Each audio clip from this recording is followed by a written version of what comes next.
Okay, so this might be a bit of an impromptu, strange video, but I noticed there's a lot of people who are mentally unwell recently, and they seem to find themselves in sort of nasty predicaments, especially with the changing seasons and depression, anxiety, and stress over maybe deadlines, and rupturing of emails, and all the world crises and philosophical and existential quandaries people seem to pretend to be suffering with.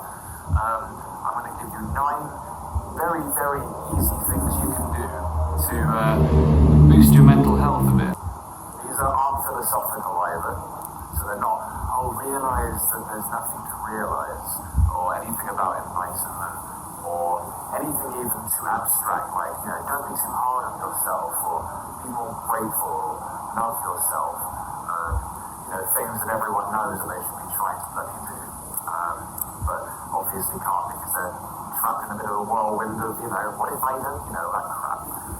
So, these are actually very concrete, simple things. They're also things that not only everyone can do, but everyone should do, and they're not things you have to add to your routine. Number 1, when you get up, stay up. This one is just simply about waking up and rising. And when you wake up, there's no reason to go and sit back down when you're going to have your doom scroll, or your email catch up, or your cup of coffee or tea, or whatever you do. There's no reason to sit back down. Sit back down when you think crap, or when you eat something. That's fine. There's a little joke I made which goes, can I just sit down for a moment? All that sleeping really wore me out. You just slept for 6 hours, 9 hours, whatever, even if it's 3 hours. If you're getting up, you should stay up. What happens when you stay up is initially you want to just sit back down, and then you let all of that, that stress, that, muscular sort of, tension, and you just sit with it and you let it just envelop you. This is bullshit. This is pointless. And the fact is, when you're standing up, what you will find most likely is that you'll get all these ups that you'll actually realise have been there for a while. And when you stand up, naturally, you stay standing up throughout the day, throughout the morning or whatever, you'll want to, at least in the first hour, when you're standing up, you'll find that you want to stay up. You want to be more active. You won't want to sit down after a while. You might want to go for a walk. If you're depressed, this immediately helps the situation. If you're feeling fatigued, you'll just naturally have more energy. So, and there's no earthly reason as to why you want to sit, why you would sit down anyway, or why you should sit down. You're getting up. You just lay down on a plank of wood with a mattress over it that softens your whole body for 12 hours or so, depending on how depressed you are. Okay, number 2. No caffeine before food. This one is obviously dependent on what your body metabolism is like, but nonetheless, you should eat food at least 2 hours, 3 hours or so into waking up. You shouldn't decide to switch to drinking coffee or tea as a replacement for food. Even if you're not feeling hungry, your body needs food. And we do a bit of a caffeine problem in our West anyway. What this does, hopefully, you don't have to integrate it completely. None of them you have to integrate completely, but you kind of put these 2 problems against each other. I'll have a coffee with my toast, at least. This is quite simple. It's not saying you have to have a full big breakfast when you wake up. This is different. I don't often have an appetite when I wake up, but I'll want a coffee. So what I can do is I can say, wouldn't it be nice if I had some eggs and toast and a coffee? So when we put these 2 things against each other, it's really nice. Having caffeine with food, caffeine after food. Number 3, look up more often. This one's, again, very easy to integrate, but it's quite strange. Why would you look up more often? Well, for a number of reasons, being that we are very head down a lot of the time, and when we put our body down, when our head is down on our phone or whatever, we kind of mimic that in our thoughts and our feelings. When you look up, there's a more, when you get into the habit of looking up more often, you sort of get perspective on things, for the least part. That's again something I can't really describe, as opposed to just sort of ask you to try it out. Depending on what the weather is, if you look up at the sky, is it whether it's sunny or cloudy, whether you're looking up at the trees, you'll feel less caged in. You'll get more perspective on how big the world is, and you'll be more in tune with nature and the movements of day and night, and the clouds and the sun going past, throughout the day. This is not at all something that would ever be considered a negative thing. And it's really simple. It's not something that you do at a particular time. You just take the time to look up a little more often. When you're a kid, you're always looking up. You're like, look at that cloud. It looks like, like my uncle. Number 4, thumbs up for good vibes. This was a little bit strange in the sense that, it's not something that I can particularly tell you what to do, when to do it, because it's just for you. But thumbs up is just thumbs up for good vibes. It's just simply when you feel a wave of good or satisfactory or excited emotion or adrenaline, it's like fun's going to happen. That's happening tomorrow. Just do that. Just get a thumbs up. It's not clever. It's not philosophical. It's not abstract. It's just what you're doing is you're affirming to yourself that the positivity is something that you want to go towards, not just a random outcome. You might like it, that's nice, and then you're going to think of something negative and be like, that's negative. And your brain's like, okay, these two seem the same to me. React to both of them, one in the good way, one in the bad way. You're not telling me which one you prefer. So when you do that, when you have some good feeling come along, not only do you actually tell yourself that's what I want to go towards, but also you're showing gratitude. So even, for example, yesterday, I was really a bit in a rut and I kind of, what hadn't worked out. I hadn't really been active. And I just said, I'm still feeling this sort of seasonal change. And for that, I'm going to put my thumbs up. So even though I was having a bad day, I saw the bigger picture and I was grateful nonetheless. So I could still see the bigger picture. And my gratitude, despite the fact that I feel the best I could, is also a good thing to do. And you're actually, in a sense, you're just affirming more of positivity by, sort of seeing that, you can be grateful in the worst of times. It's as simple as just putting your thumbs up. You might say, well, you don't need to do that. I know when I'm happy, I know when I want good things to come. Everyone wants good things to come. And I'm like, really? I don't think that's true. I think we're all a bit fucked up. Number 6. Tape up your front camera. This one sounds a bit tinfoil, doesn't it? I don't mean it in that way. All I mean is that I think generally need to be a little less distracted from focusing or being self-conscious on the things that don't really matter. And I personally have had experience with when I put the tape over my front camera, I'm a lot less self-conscious. I'm a lot, even though I'm not using it as often as some other people do with their selfies. This is another reason to possibly do it. If you're someone that avidly takes selfies all the time, this might give you a little bit of a hold on that. But overall, I think there's a little bit unnerving about having a camera that's always potentially on directed to me all the time. So I'm constantly thinking about what I look like, maybe how I'm behaving. And I think a little less of that. I don't think that we're being watched by the CIA and having our facial expressions sterilized. I think that generally we're just a little bit too self-conscious, a little too egocentric, everyone. Lots of people I know that seem to be taking selfies a lot. If you have Face ID enabled, you might, you're going to have this unconscious conscious kind of like, I'm being monitored all the time. So just put the phone, if you just cover it up for a bit and just see. You might find yourself a little bit more lazy looking at your face. I personally found myself on my phone, I'm looking at myself through the reflection, and I'm like, oh my god, I've got a really lazy face, since I've done the front face, cover up.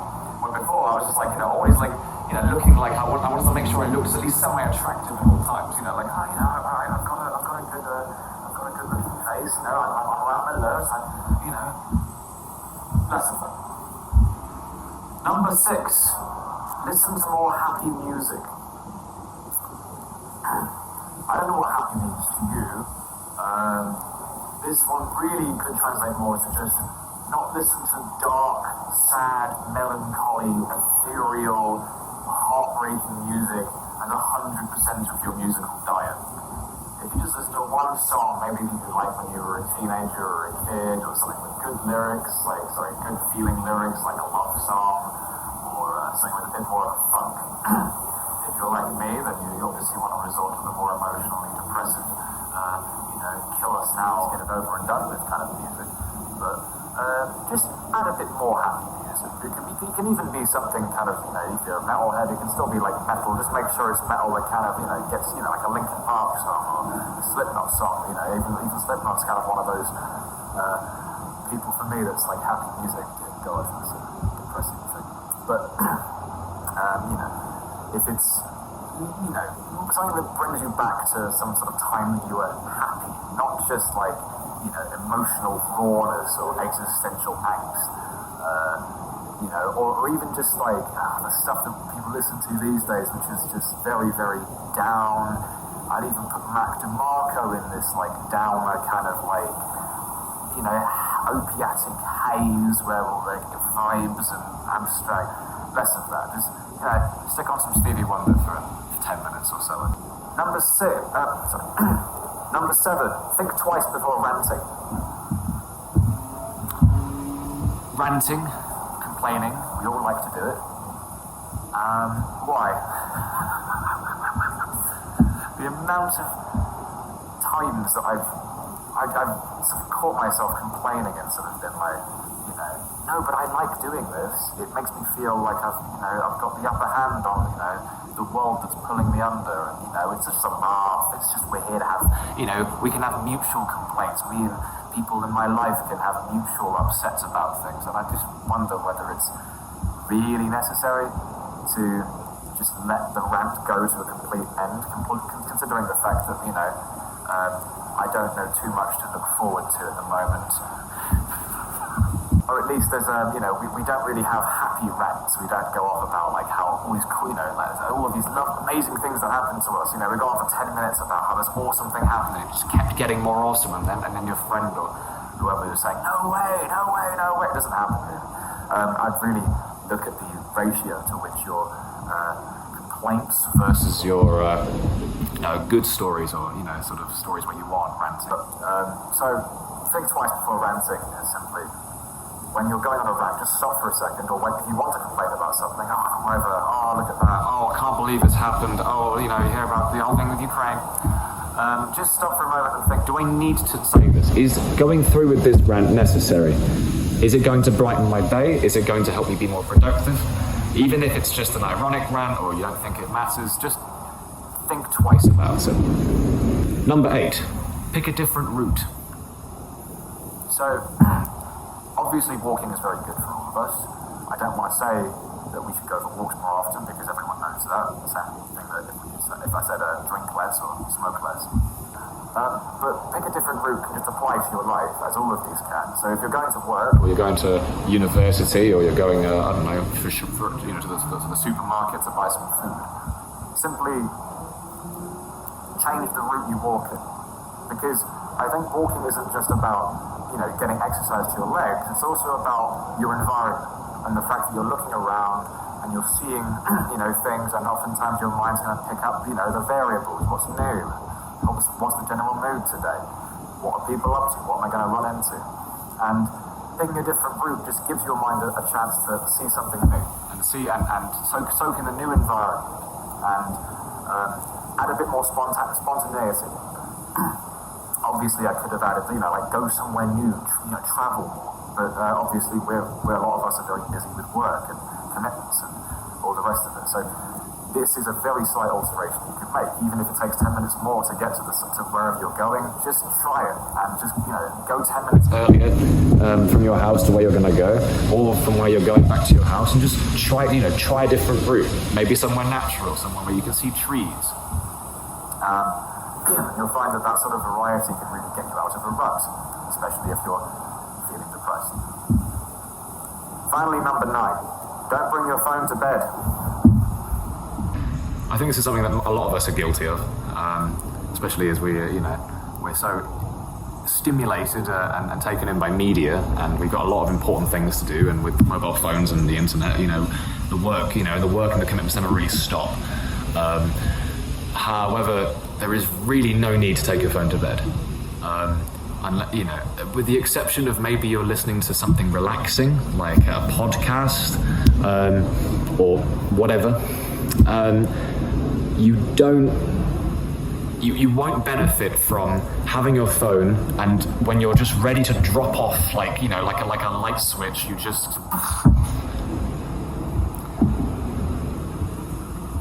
leave it on the other side of your room. I would say turn it off in bed, but some people say that they need it as their alarm, which is a horse shit. But it's generally just something to distance yourself, and what happens, and your mind can then have the ability to actually switch off and naturally cycle down, rather than exhaust yourself so much while staring at a screen that you're going to just fall into a coma. And obviously when you wake up again, a lot of people, that's the first thing they'll do, is to just pick it back up again and do whatever they were doing before. Maybe it's YouTube Shorts, maybe it's emails, or maybe it's Google News. But give yourself a break. Just let your mind drift off slowly. You might even dream more. Right, this is a very, very badly non-rehearsed list of 9 very, very stupidly easy things you can do to improve your mental health. And these aren't all things you have to do. They're not prescriptions. I'm not sure anyone would use all of them and suddenly add them to their lives like it was a blue tack. But I think definitely this is a comprehensive list in the fact that they're original, very, very easy, non-abstract things that you can add to your life that won't affect or disrupt what you do in your life at all. And they're a little bit counterintuitive, some of them, but if you allow yourself to try them, because they're just so simple, I think you'd be surprised about the repercussions that some of these things have, because they're not just crazily thought up things. They're things that generally start to connect to other aspects. So, for example, with staying up when you get up, this sort of getting started of this physical movement is incredibly good for you, because you won't have to sort of say to yourself, oh, I wish I did more exercise, I wish I did more of this. You're starting to actually do it naturally. And a lot of these, if you start connecting them together, you start to think about what really is important, what isn't important. When do you give yourself a break? Do you overthink too much? Do you care about yourself enough? And these things are the abstract concerns that people are trying to address, and obviously that's a good thing, because we do have a lot of this problem as a problem in our world at the moment. However, these are actual things that can help you get there, and you can sort of start applying this abstract kind of idea of mental health to your life after you start mechanical things. I don't think going first with the right ideas is necessarily the right thing to do, because ideas are just crazy. We have no idea what we think day to day. Just do the right things, and if the right things, such as work out at the gym 3 days a week, or you're not doing something, is a silly approach, which I think it is. Just start with the tiniest little things. As the old saying goes, look after the little things and the big things will take care of themselves. I do actually agree with this quite a bit. So, yeah, I hope this helped. Have a good rest of your year.